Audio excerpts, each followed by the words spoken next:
नाम कुछ भी दीजिए, दीपक दादा आ रहा हो भाई, जीती बीजेपी है, मोदी एंड योगी साथ चल रहे हैं। और आप समझिए ये मोदी और योगी की जोड़ी शहजाद पूनावाला की पार्टी के लिए कमाल कर रही है। Haryana was the weakest. अब आप सोच रहे हैं कितने विगर से जाएगी बीजेपी महाराष्ट्र इलेक्शंस में, कितने विगर से जाएगी, यानी कितने जोश से जाएगी झारखंड इलेक्शन में। कांग्रेस की रीढ़ टूट गई है कॉन्फिडेंस की, चाहे वो भूपेंद्र सिंह हुड्डा का ओवर कॉन्फिडेंस हो, कुमारी शैलजा भूपेंद्र सिंह हुड्डा की लड़ाई हो, जो भी हो, आप समझिए ना, राजनीति में, परसेप्शन में। शहजाद पूनावाला क्विक काउंटर, दीपक दादा को लाइए उधर। हाँ शहजाद जी बोलिए। देखिए, जो अजीज खान जी कह रहे हैं कि जम्मू कश्मीर में, हाँ अजीज खान जी जो कह रहे हैं जम्मू कश्मीर में मैजिक नहीं चला, उनको शायद पता नहीं है कि हमारा वोट शेयर के हिसाब से हम JKNC से ज्यादा वोट पाए हैं जम्मू कश्मीर में। Point number 1। पॉइंट नंबर 2, हमारी Congress is doing in Haryana आई है 29 सीट्स, मतलब कांग्रेस, कांग्रेस जो है वो 6, मैं जम्मू कश्मीर की बात कर रहा हूँ। जम्मू कश्मीर में कांग्रेस को मात्र 6 सीटें 35 सीटों में से, और कांग्रेस पार्टी का वोट शेयर मात्र 11% पे सिकुड़ कर बंद हो चुका है। और जम्मू में जहां पर कांग्रेस ने ज्यादातर सीटें कंटेस्ट की, वहां पर एक भी हिंदू प्रत्याशी कांग्रेस का जीत नहीं पाया। तो किस दिशा में कांग्रेस चल पड़ी है? हमारे यहाँ तो शगुन परिहार जैसी बेटी भी जीती है, पर वो एक अलग विषय है। 2 चीजें हुई है इस चुनाव में। एक तो कि ये वोट जिहाद का जो नैरेटिव था कि हम हिंदुओं को बांटेंगे और वोट जिहाद करेंगे, इसको हमने पूर्ण तरीके से ध्वस्त करने का जनता की मदद के साथ काम किया है, और झारखंड और महाराष्ट्र में भी ये ध्वस्त होता रहेगा। दूसरा, जो दलितों के प्रति अपमान भाव जो दिखाया कांग्रेस ने, आरक्षण समाप्त करने की बात राहुल गांधी विदेश करते हैं, और फिर यहां पर दलित नेतृत्व को समाप्त करना अपनी पार्टी का। और ये अजीज खान साहब को पूछे ना, ये PDA और इंडिया अलायंस, अजीज जी आ रहा, उन्होंने क्यों नहीं इन्फोर्स किया कि हम इंडिया अलायंस वाले चाहते हैं शैलजा जी? नहीं आप करिए, शैलजा जी चेहरा बने, क्यों नहीं? अरे कैसे करेंगे वो, उनकी थोड़ी सुन रहे हैं। विनोद तावड़े वहां पे अनाउंसमेंट कर रहे हैं। और आखिरी बात जी, बोलिए। और आखिरी बात बोलिए, 10 सेकंड और। हाँ बोलिए। अब ऐश्वर्या जी, दीपक दादा आपको, और खास करके मुझे पता है कि रिपब्लिक चैनल किस कॉन्शियसनेस के साथ जम्मू कश्मीर के विषयों को कवर करता है। पूरे दुनिया में भारत की चर्चा हुई, लोकतंत्र की चर्चा हुई कि जम्मू कश्मीर में सफल चुनाव हुए। विरोधियों ने भी इसका विरोध नहीं किया इसमें, परंतु आज जब लोकतंत्र में हरियाणा एक निर्णय देता है तो ये जयराम रमेश बोलता है ये तंत्र की जीत है, लोकतंत्र की हार। जम्मू कश्मीर में वो लोकतंत्र की जीत हुई और यहां पर लोकतंत्र की हार हो गई। तेलंगाना में EVM जीत गया और यहां पर EVM हार गया। और पता है आपको पवन खेड़ा ने क्या बोला है? पवन खेड़ा ने बोला जिस EVM की बैटरी 99% थी वहां पर हम हार गए, जिसकी EVM की बैटरी 60% थी। भैया बीजेपी का तो हर एक व्यक्ति बहुत खुश है, हर एक व्यक्ति प्रधानमंत्री को वेलकम करने के लिए खड़ा है। मैं देख रहा हूं कि बीजेपी के वो मीडिया हेड अनिल बलूनी भी खड़े, राज्यसभा के सांसद है, और वहीं पे जितेंद्र भी खड़ा। तो भाई हर आदमी wants to welcome prime minister Modi Shahzad, हर आदमी भाई हर आदमी wants to welcome the prime minister. ये लाइव विजुअल्स आ रहे हैं, लेकिन दीपक दादा नहीं, अरे शहजाद आपको भी जाना है, मुझे पता है, गिव मी 5 more minutes, मैं आज जल्दी खत्म कर दूंगा, then will come as soon as the prime minister comes back. Baluni ji Lok Sabha है। हाँ मैं समझ रहा हूं, लेकिन दीपक दादा ये बीजेपी के लिए या ये कांग्रेस के लिए, मैं कहूं कांग्रेस के लिए व्हाट हैज गॉन रॉन्ग?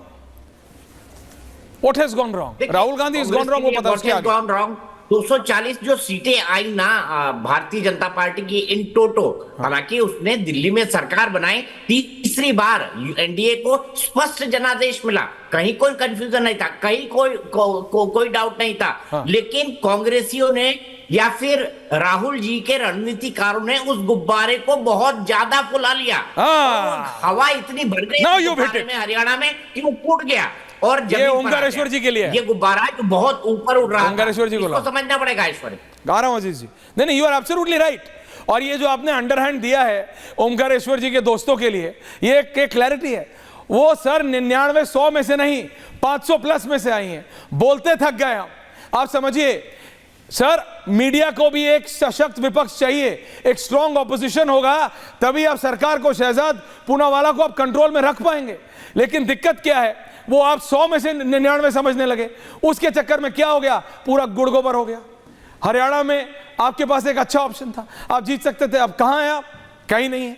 ये इसीलिए है, ये दिल्ली के 2 क्लबों में, एक 5वें माला और एक फर्स्ट माला पे आप लोग बैठ के जो ये डिसाइड करते हैं, एक ही सड़क पे दोनों क्लब है, आप बैठ के जो डिसाइड करते हैं कि अब ये होना है, ये योगेंद्र यादव टाइप वो चलेगा नहीं सर, चलेगा नहीं कि पूरे टाइम बोलते रहेंगे और उसके बाद जाके कमलनाथ जी के साथ से उन्हें समझाएंगे देखो ऐसा हो रहा है, ऐसा हो रहा है। मैं बता रहा हूं, कमलनाथ जी को बोला था मैंने कि सर आप योगेंद्र यादव से सलाह ले रहे हैं, क्या कर रहे हैं, हार जाएंगे इलेक्शन। यही हुआ। अब बात समझिए, अब बात तो समझिए, जनता की पकड़ समझिए। कांग्रेस पार्टी ने ऐश्वर्या जी तंत्र पे सवाल उठाए हैं।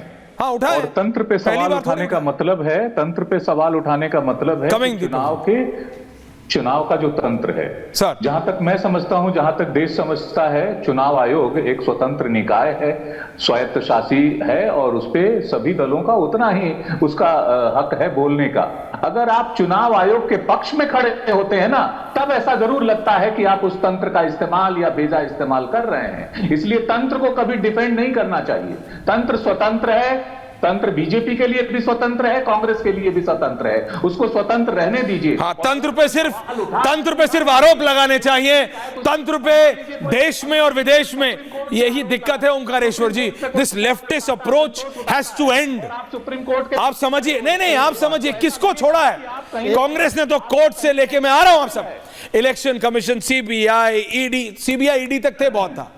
आप इलेक्शन कमीशन, आप ईवीएम, वो कह रहे हैं जिसपे 65% था वोट, मतलब जिसमें बैटरी 65% थी उस पे वोट ठीक पड़ा है, जिसमें 95। आप समझ नहीं रहे हैं ओमकारेश्वर जी, यू हैव टू स्टॉप। सवाल खड़े किए, यही सोच है, यही आप लोग यही सोच लेके राहुल गांधी ने बीजेपी की नेत्री नहीं कहा, स्मृति ईरानी नहीं कहा था कि has tested victory for the first time.